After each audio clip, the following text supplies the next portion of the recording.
So hello friends, আসসালামু আলাইকুম। বাসলাবাদ three পরিবার থেকে আমি মোহাম্মদ শুভুল আহমেদ শুভ আপনাদের সবাইকে শুভেচ্ছা।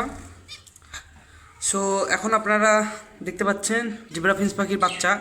তো আপনারা সবাই জানেন 5টা ডিমই ফুটছে। সো বাচ্চাগুলো অনেক বড় হয়ে গেছে। আজকে হলো 8 দিন, 25 ফেব্রুয়ারি ডিমগুলো ফুটছে। 25 ফেব্রুয়ারি প্রথম ডিম কোনটা সেটা বলতে পারছি না, তো সেটা তো কেউই বলতে পারবে না। আর এই দেখেন বাচ্চাগুলো অনেক বড় হয়ে গেছে, 5টা বাচ্চাই ফুটছে, 5টাই বাচ্চা আছে। জিব্রা ফিঞ্চ পাখি প্রত্যেকটা বাচ্চা কি বাঁচায় ওটা তো সবাই জানেন। সো নিচের বাপ মা আছে, কোথায় গেল? এই যেদিকে এই যে দুইজনই আছে, দেখতে পাচ্ছেন, পানি খাচ্ছে, দেখলেন। সো